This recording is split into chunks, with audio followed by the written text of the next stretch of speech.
ये हमें बहुत प्राण प्रिय बात लगी है, इसलिए दोबारा इसको कह रहे हैं। बाहे निरुद्धे मनसः प्रसन्नता, मनः प्रसादे परमात्म दर्शनम, तस्मिन् सुदृष्टे भवबंधनाशो, बहिर्निरोधा पदवी विमुक्ते। सैकड़ों बार कल से ये श्लोक बार बार चल रहा है। वाहे निरुद्धे मनसः प्रसन्नता। ये उपासक पकड़ क्यों नहीं पा रहा, पकड़ क्यों नहीं पा रहा? कितनी अमृतमयी बात है। एक प्रार्थना हम करना चाहते, सरल भाव से आप समझ लो इसका अर्थ, वो हमारी तरफ से प्रार्थना है। 1 महीने की केवल हमें समय दो, 1 महीने का। आप 1 महीने कोई इच्छा नहीं करेंगे, जैसी सामने परिस्थिति आए उसको भोग लो, इच्छा मत करना। 1 महीने का केवल समय दो। हम कोई साधन नहीं बता रहे, इच्छा ही नहीं करनी। जहां इच्छा निकले उसे निरुद्धे, रोक दो, बाहर जवान में ना आने पावे। खान पान देखना, सुनना, रहना, भोगना, व्यवस्था 1 महीने में मर थोड़ी जाओगे। 1 महीने का हम कोई संकल्प नहीं दे रहे, कोई कसम नहीं खवा रहे, प्रार्थना कर रहे हैं कि आज से 1 महीने हम कोई भी इच्छा व्यक्त नहीं करेंगे, न सद न असत, कोई भी इच्छा नहीं व्यक्त करेंगे। हृदय में आएगी तो वाहे निरुद्धे, उसे वहीं रोक देंगे। बाहर की इच्छा बाहर, अंदर की इच्छा अंदर, व्यक्त नहीं करेंगे। बताओ, ये अपने घर का सत्संग होता है, ये केवल प्रवचन नहीं है, ये जीवन सुधार है और भगवत प्राप्ति के लिए है।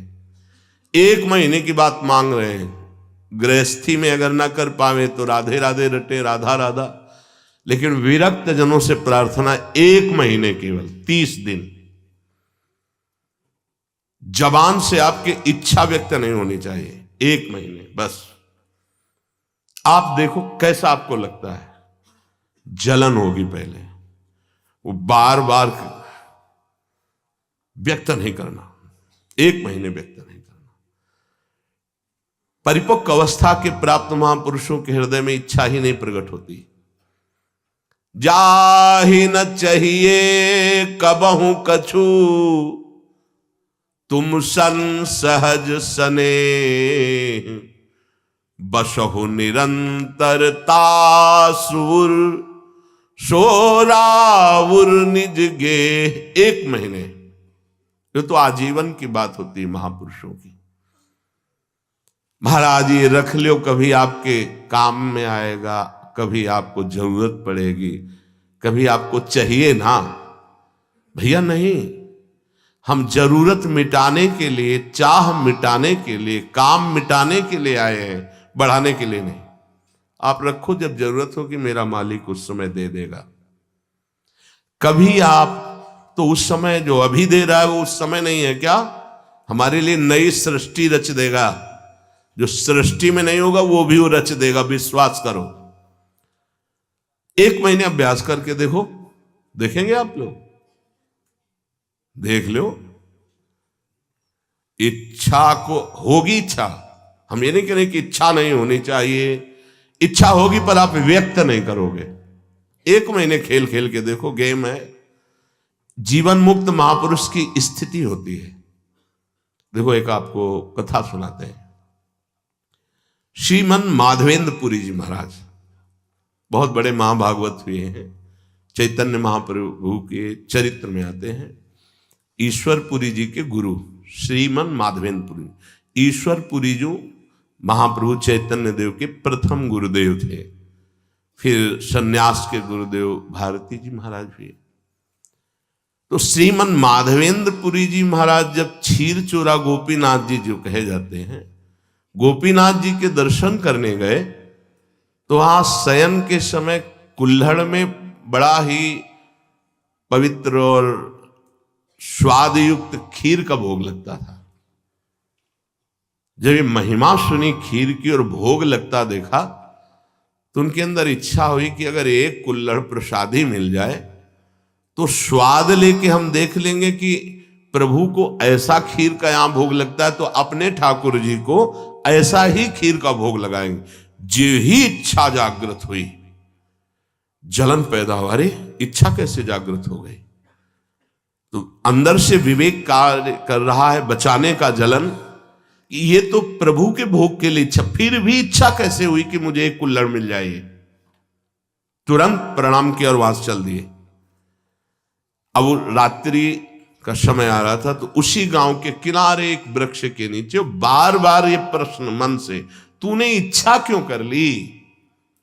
बार बार उत्तर आता कि प्रभु के भोग के लिए इच्छा की है कि अगर मिल जाता तो स्वाद ले लेते और वैसे ही खीर प्रभु को लगाते अपने। नहीं, फिर भी इच्छा क्यों? बार बार धिक्कार मन को कर रहे थे। इधर महाभागवत की इच्छा भी भगवान बने थे और उसका पोषण भी भगवान करते हैं। जो निरीह जन है, जिनके अंदर इच्छा ही नहीं है, उनके हृदय में कोई इच्छा प्रकट होती तो लीला प्रकट करने के लिए होती। जो कई कुल्हड़ थे उनमें से एक कुल्हड़ छुपा लिया ठाकुर जी ने अपने वस्त्र के नीचे, घाघर के नीचे, जो नीचे का वस्त्र उसमें छुपा लिया और सामने रखे हुए हर भोग के कुल्हड़ उठा करके ले गए। जब शयन कराने गए तो देखा एक कुल्हड़, कहा ये कैसे, यहां कैसे आ गया प्रभु के वस्त्र की? तो प्रभु ने कान में कहा उनके, प्रभु मूर्ति नहीं है, तुम जैसी भावना करोगे वैसे। राधा वल्लभ लाल जी, बिहारी जी सब बात करते हैं, यह किसी मूर्तिकार की रचना नहीं है। हाँ, एक बार मोहनचंद महाप्रभु का चरण छू गया श्री जी के भोग के कटोरे में, तो एक चपत मारी हितजू महाराज ने, प्रभु के पात्र में चरण कैसे छू गया? तो जो राधा वल्लभ लाल जी की सेवा के लिए गए तो कपोल में ऐसे अंगुली बनी, बोले जय जय। तो उनका बालक थे ना, तो जो आपने वो मेरे लगे। बात करते महाप्रभु आचार्य से, बंचंद महाप्रभु जी से, सेवक जी से और प्रेमी जनों से, जो चित्त को बेच दिए हैं प्रभु को, उनसे बात करते हैं। कान में प्रभु अपने सेवक से कही कि ये मैंने चुराया है श्रीमन माधवेंद्रपुरी जी के लिए, और गांव के बाहर अमुक वृक्ष के नीचे बैठे, ये वहां पहुंचाओ तत्काल। तो बैठे हुए भगवत स्मरण करते हुए बीच बीच में धिक्कार दे रहे थे। इच्छा कैसे जागृत हुई?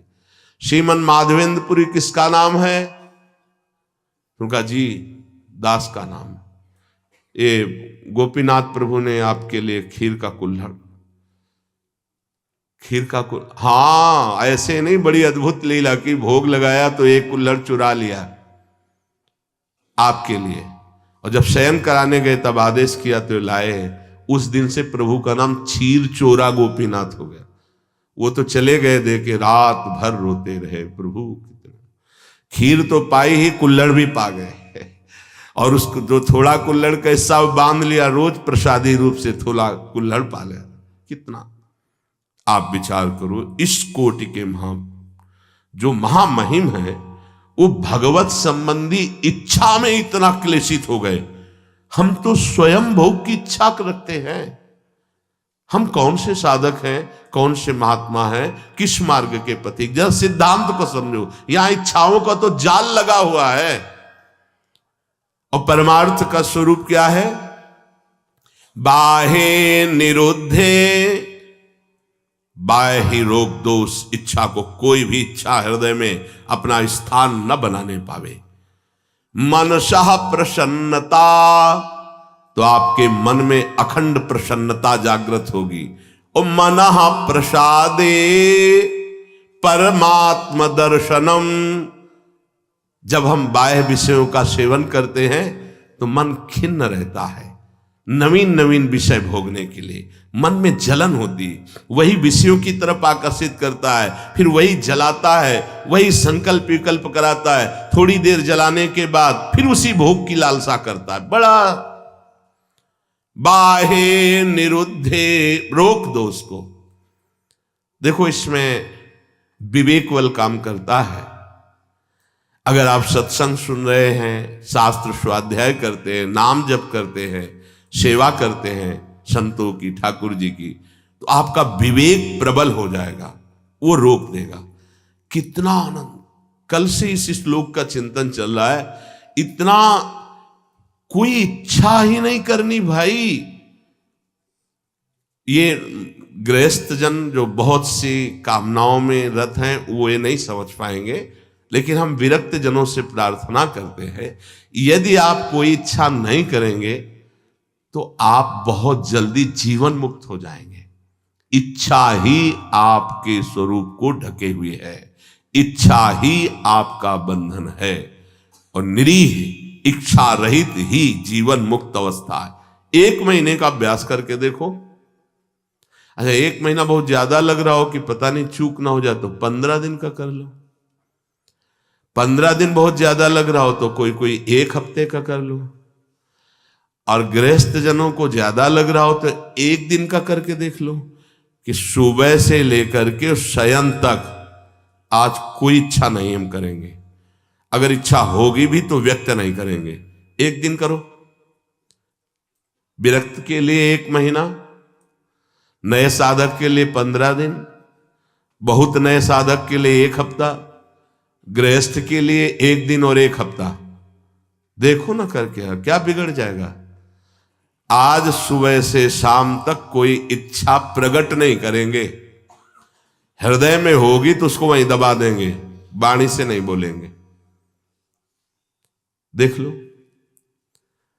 परमहंस श्री ओंकारानंद सरस्वती जी घर में भिक्षा पाने जब आए तो बच्चे ही थे। किसी कारण से मैया भूल गई नमक डालना सब्जी में। वो पा के गए, पिताश्री आए पाने, जेही, अरे सब्जी में तो नमक, अरे भूल गई, क्योंकि छोटे छोटे बच्चों के भूल गई। वो गए, कहा स्वामी जी सब्जी कैसी बनी थी? बोले नारायण नारायण, बहुत सुंदर, परम सात्विक बनी। नहीं स्वामी जी उसमें तो नमक था ही नहीं। अरे बेटा, प्राणों का पोषण करना ये नमक है कि नहीं, ये आप गृहस्थ लोग देखते हो। हमें तो जो प्राणों के पोषण के लिए मिला तो नारायण नारायण नहीं बचा उसमें, बिल्कुल कहीं कोई स्वाद दृष्टि इच्छा ही। 1 दिन करके देखो गृहस्थी, और 1 महीने अच्छे साधक, ये जीवन की धारा बदल जाएगी। जीवन की धारा, आप विरक्त हैं, आपके लिए कोई कर्तव्य नहीं, जीवन की धारा बदल जाएगी। बस कट्टरता पूर्वक एक बार इस बात पे आना कि नहीं बोलना, स्वास्थ्य बिगड़ जाए, प्रारब्ध भोग लेंगे, लेकिन हम कहेंगे नहीं। 1 महीने के लिए आपके साथ हम भी हैं। मेरी स्वामी जो पहले से ही उसे देख रही, इच्छा क्यों? अगर हुई है तो चुप हो जाओ ना, वही इच्छा देने वाली तो वही पूर्ति करने वाली। इच्छा हुई, नहीं पूर्ति हुई तो उनका विनोद है, पूर्ति हो गई तो उनका दुलार है। दोनों में हमें पूर्ण ही रहना है, हमें इच्छा नहीं करनी। ठीक है, पकड़ी गई बात। 1 महीना अपने विरक्त जन इच्छा नहीं करेंगे। पक्का नहीं, पक्की बात करो। हाँ नहीं, देखो ना आप, इसमें जीवन मुक्त अवस्था की तरफ कदम है। 1 महीना जीवन मुक्त रहकर फिर आगे का तो अभ्यास पुष्ट ही होगा। 1 महीना कोई इच्छा नहीं, आएंगी परिस्थिति, बस कहना ही तो है, नहीं कहना ही नहीं है, कुछ नहीं कहना। 1 महीना नहीं बोलना है इस विषय पर कि आज हमारी ये इच्छा है, बोलना नहीं। आगे चले पक्का। और 1 दिन आप लोग गृहस्थ जन करके देखो कि आज एक पूरे दिन में कोई आकर के ऐसी प्रतिकूल परिस्थिति करेगा तो फिर आपकी इच्छा जागृत। हर इच्छा में देखना, केवल खान पान में नहीं कि हमारी इच्छा के विरुद्ध वो बोल रहा है तो हम नाराज हो जाए। नहीं, हमारी इच्छा नहीं है तो हम नाराज क्यों होंगे? हमारी इच्छा नहीं अनुकूल बोले तो प्रतिकूल बोल रहा है, मुझे कोई परेशानी नहीं। इसीलिए 1 दिन दिया है, क्योंकि गृहस्थी में बहुत 1 दिन शांत, एकदम चुप, अंदर जो आए उसे सह जाओ। और 1 महीने अपने लोग, ये केवल खान पान की इच्छा के अंतर्गत नहीं है, संपूर्ण इच्छाओं के अंतर्गत है। ना लोक की ना परलोक की कोई इच्छा नहीं। हम आएगी हृदय में तो उसको नोट करेंगे, लेकिन बाहर नहीं बोलेंगे। और उस इच्छा की छानबीन करेंगे ये इच्छा क्यों आई है, किस गलती से आई है, या किस कमी के कारण आई। एक बार पूज्य श्री राधा बाबा भाई जी से कहा कि मिठाई की इच्छा हो जाती है, मीठा देखते ही अधिक पा लेते हैं, क्या अभी ब्रह्मबोध नहीं हुआ, क्या मेरे बोध में कमी रह गई। भाई जी ने कहा नहीं। तो उनका फिर इच्छा क्यों, उनका शरीर में कमी है आपके, जिस पदार्थ की उस शरीर मांगेगा उसको दे देना है। आप कहीं लेने तो जाते नहीं, यदि आ जाता है सामने तो आप उसे पा लेते हैं। तो इस शरीर की आवश्यकता है, ना कि आपकी आवश्यकता है। बोले हाँ, बहुत दिन से प्रश्न चल रहा था कि मीठा देखते ही और मीठा पाने में उधर ही अधिक प्रियता है, तो इसका मतलब इच्छा हमारी है। तो उनका नहीं, आपकी नहीं, शरीर की आवश्यकता है, ऐसा वहां उत्तर दिया। पर अपने को 1 महीना शरीर की आवश्यकता भी होगी तो नहीं मांगेंगे, जो जैसी व्यवस्था उसमें शांत, इच्छा नहीं करेंगे। बाहे निरुद्धे मनसः प्रसन्नता, बड़ी मन में प्रसन्नता होगी। ये जो प्रसन्नता है भगवत प्राप्ति कराने वाली होगी। हमारी प्रसन्नता को क्षीण करती रहती इच्छा, इच्छा ही बंधन है और निरीक्षा ही मोक्ष पदवी है। कोई इच्छा नहीं, चाह मिटी चिंता मिटी मनुआ बेपरवाह, जिनको कछु न चाहिए वो साहन के साह। 1 महीना का अनुष्ठान है, लोग कहते हैं ना कि ये फलाहार का अनुष्ठान, इसका अनुष्ठान, 1 महीना का अनुष्ठान इच्छा नहीं करेंगे। जो हमारी दिनचर्या वो चल रही है, कोई इच्छा नहीं। हमें परिक्रमा लगाने जाना इच्छा हुई, हम इसे भी रोक, न सत ना असत। अगर प्रभु की इच्छा है तो गुरुदेव से बुलवा देंगे, जाओ परिक्रमा लगा के आओ।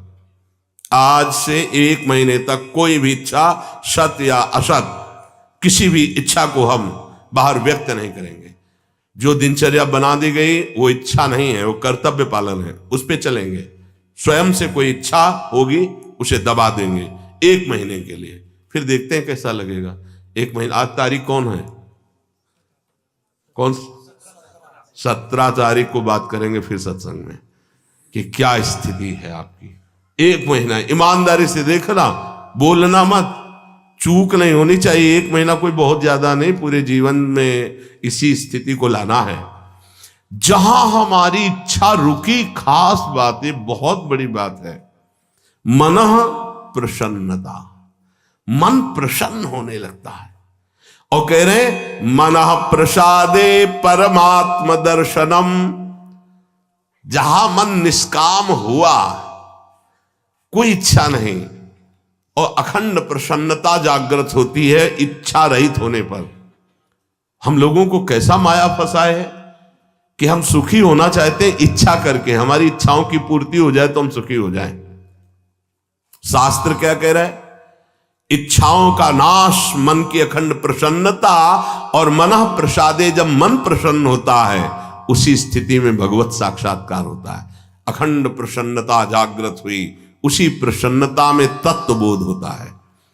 मनः प्रसादे परमात्म दर्शनम, तस्मिन् सुदृष्टे भवबंधनासो, बहिर्निरोधः पदवी विमुक्ति।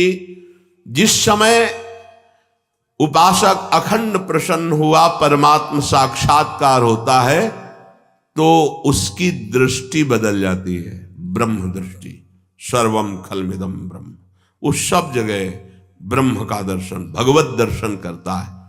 यही संसार बंधन का नाश हो जाता है, यही परम पद है, उस परम पद में आरूढ़ हो जाता है।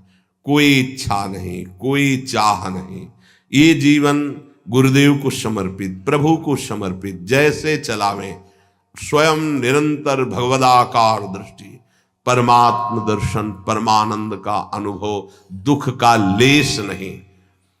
अब निरोध करने की वृत्ति कैसे हम रोक पावे, तो बोले योगस्य प्रथमम द्वारम वांग निरोधो अपरिग्रह। पहले वाणी को रोक दो, उचित बोलो केवल, जितना शास्त्र सम्मत बोल सकते हो उतना बोलो, अन्यथा मौन रहो। नाम कीर्तन, वाणी गायन। पहला योगस्य प्रथमम द्वारम, कल चर्चा हुई थी। दूसरा अपरिग्रह, कोई भी चीज अपने पास ऐसी न रखी जाए जो हमारी इच्छाओं का वर्धन कर दे। अगर वस्तु समीप रहेगी तो वो अपना प्रभाव दिखाएगी, इच्छा प्रकट कर देगी विरक्त के लिए। जो सीधे परमात्मा साक्षात्कार के लिए चला है, अपनी कुटिया में बस जितना मन को चंचल ना कर पावे उतना है। महापुरुषों ने सदैव ऐसा ही किया है। गुरुदेव भगवान की आज्ञा से तेहरा से सुबह 7 और 8 के बीच में जाके चून मांग लाते। उसी चून की जो बाजार गए, सब्जी मंडी से घूमे आए, जो उनकी झोली में डाल दिया, वो सब्जी बना ली, नहीं तो 2 रोटी बन गई। महाराज जी उसी गुरुदेव भगवान को देखा है। महापुरुषों ने भगवत प्राप्ति के लिए इच्छाओं का दमन किया, इच्छाओं का नाश किया। देखो अब क्या होता है, अपने लोग बड़े बहाने से अपनी वासना का पोषण करने लगते हैं। अमुक चीज बोले आज श्री जी की यही इच्छा है, हाँ ठीक मान लेंगे आपकी बात, भोग लगाइए और बांट दीजिए, पशु पक्षी सबको बांट दीजिए। आप उठाइए झोली, जाइए मधुकरी मांग के सूखी रोटी लाइए, तो पता चलेगा आप श्री जी की इच्छा का अनुमोदन करते हैं। श्री जी की इच्छा के बहाने से हम अपनी वासना का कभी कभी पोषण करते रहते हैं। देखो गोविंद देव जी महाराज ने बाबा बलराम दास जी झाड़ू मंडल के जो थे उनसे यही कहा था कि हम तो, हमारा संपूर्ण जगत हम तो सब पाएंगे, लेकिन आप तो, अब श्री जी के प्रसाद के बहाने इतना हलवा पूड़ी कचौड़ी पकौड़ी सब, वो तो उनका भोग लगेगा। महाराजा धीराज है हमारे, और रोज पाएंगे तो पेट बढ़ेगा, गैस बढ़ेगी, चर्बी बढ़ेगी, भावनाएं वैराग्य से रहित हो जाएंगे। बात मान लेना, भोग लगे सबको बांट दो, थोड़ा थोड़ा, भर पेट। अपने यहां जैसे जाते हैं साधक तेहरा से 100, 200, 50 जो भी रोटी मिलती है इकट्ठे मांग के लाते हैं, फिर पाते हैं, वही उदर भरो माधुकरी से, रूखे सूखे से भोग लगाओ, रोज भोग लगाओ और उसे बांट दो। इतना इतना अगर सो तो कोई, हम माधुकरी से अपना अगर, या प्रभु को जो प्रसाद भोग लगा है उसमें से सूखा और जो अच्छा अच्छा पदार्थ है वो और सबको, पशु पक्षी भी तो वृंदावन के संत हैं, बांट दिया। एक बार पंडित रामकृष्ण बाबा राधा रमन जी गए तो दोना भर करके सब मिठाई का प्रसाद, तो बाबा तो बहुत शासन करते थे, हे गोसाई जी महाराज हमको तुलसी दल और चरणामृत दीजिए, ये मिठाई महाराज पाते हैं औरों को बांट दीजिए, हमें तो तुलसी दल और चरणामृत दीजिए। बहुत सावधान। गुरुजन जो हमारे आचरण करते हैं हमको वैसा चलना पड़ेगा। बहुत कम समय में बहुत ऊंचाई पर चढ़ना है, कृपा है हमारे ऊपर, हम इनकी सावधानी रखें। जब सत्संग मिल रहा है तो बहुत बड़ी कृपा मिल रही। हमारी पहली सीढ़ी है परमार्थ की, वाणी को एकदम संयम में रखें। दूसरी सीढ़ी, आप अपने पास उतना ही वस्तु रखें जितना प्रयोग करना है। अगर आप ज्यादा रखेंगे तो आपका मन चंचल होगा। कमरे में घुसने पर अगर कोई ज्यादा वस्तु हो तो तुम्हें बोझा लगनी चाहिए कि ये एक्स्ट्रा क्यों टंगी हुई है, ऐसा होना चाहिए। बिल्कुल साधारण जीवन, असाधारण चिंतन। हे साधारण जीवन, असाधारण चिंतन। कमरे में आप अगर चले जाएंगे जिस कुटिया में श्री जी इस शरीर को रख रहे हैं, राधा राधा राधा राधा राधा राधा राधा, ये जितने राधा नाम मिलते हैं ना सब दीवार, ये प्रसादी ये प्रसादी ये प्रसादी, ये ग्रंथ ये ग्रंथ, ये छवि बस, और आपको दूसरी वस्तु कमरे में नहीं मिली। जिधर डालो तो बस राधा राधा राधा राधा राधा। नाम है, रूप है, नाम रूप को प्रकाशित करने वाली वाणी है, जो दिनचर्या, ये केवल उपदेश ही आपको नहीं दे रहे, शरीर रोगी होने के कारण कुछ सुविधाओं को स्वीकार किया गया है, वो हमारा जीवन नहीं है, वो हमारा लक्ष्य नहीं है। जीवन में प्रतिग्रह लेना उतना जितना हमारे जीवन का यापन होना है, नहीं तो नष्ट हो जाओगे, पक्का समझ लो। अपने पास एक भी कपड़ा ऐसा ना होना चाहिए कि जो बाद में किसी के काम में आवे, बाद में यही आवे किसी जला दो तो अच्छा है, पक्का समझना। साधु का परिग्रह रहित जीवन होना चाहिए। आज ऐसी अवस्था नहीं रह गई कि हम विचरण करके, जैसे पीछे आए हैं विचरण करें। साधुओं को घेर कर पशुओं की तरह मार डाला जाता है। अब ऐसा समय नहीं है कि आप तीर्थयाटन करें, भ्रमण करें। अब समय ऐसे है कि भगवान की कृपा से यदि कुटिया बन जाए तो धाम आदि में वास करो, चुपचाप नजदीक के गांव से जहां परिचय है वहां से मांग के खा लो, नहीं और गांव में घुसोगे तो और भी हो सकता है कुछ।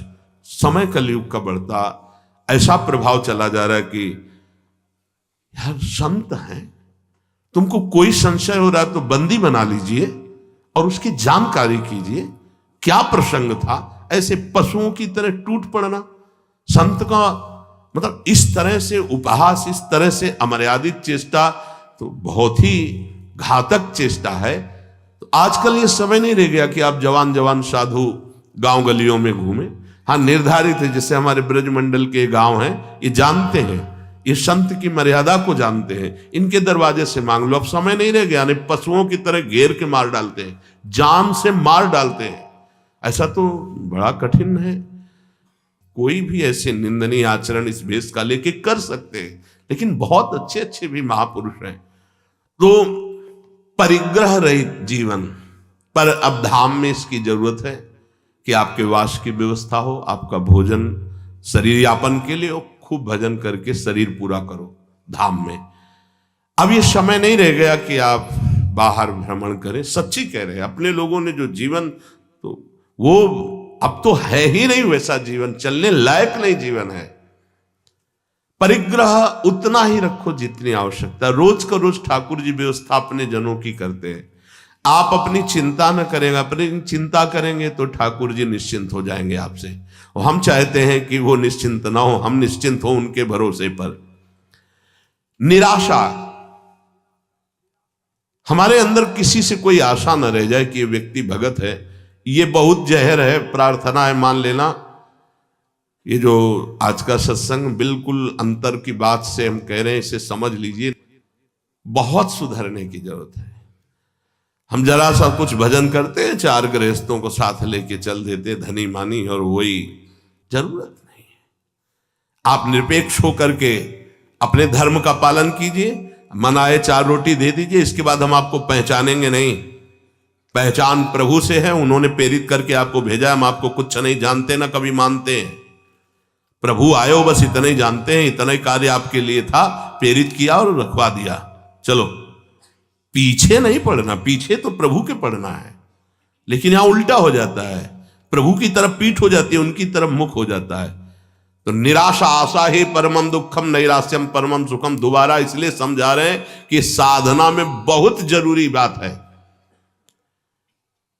किसी भी ने बहुत सेवा की, जब कोई नहीं था तो बाजार में खड़े हुए के कहा कि जिंदगी में कभी ऐसा मत समझ लेना कि हम तुम्हारा एहसान मानेंगे।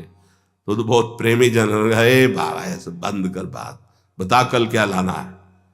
वो तो बहुत निरपेक्ष है।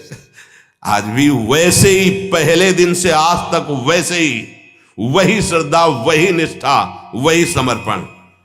26 साल हो गए होंगे लगभग, वही समर्पण, वही निष्ठा। कोई दिन ऐसा नहीं जिस दिन सेवा उनकी ना होती। शाम के वही आके पूछते थे, कुछ मिला खाने को, वही निष्ठा, वही। वर्षा है तो भींगता हुआ, गिरता हुआ, वो तो देखा है ना। और कभी एहसान नहीं, आओ आपने, कभी नहीं। ऐसे उसका भी कभी नहीं, कोई मांग नहीं, कोई प्रश्न नहीं, और इधर से भी कोई बड़ाई नहीं, कोई अपनापन भी नहीं दिखाया। ये तब ऐसे चलता है। निराशा, एकमात्र श्री जी से आशा। ये देख लो, अंदर किसी से भी आशा नहीं होनी चाहिए। आशा हम प्रभु से प्राप्त करने की। क्या आपके चरणों का प्रेम, आपके नाम का प्रेम, कोई आशा ही ना रह जाए, ऐसी आशा आपसे आशा है कि कोई आशा ही ना रह जाए, हमें ऐसी स्थिति प्रदान करें।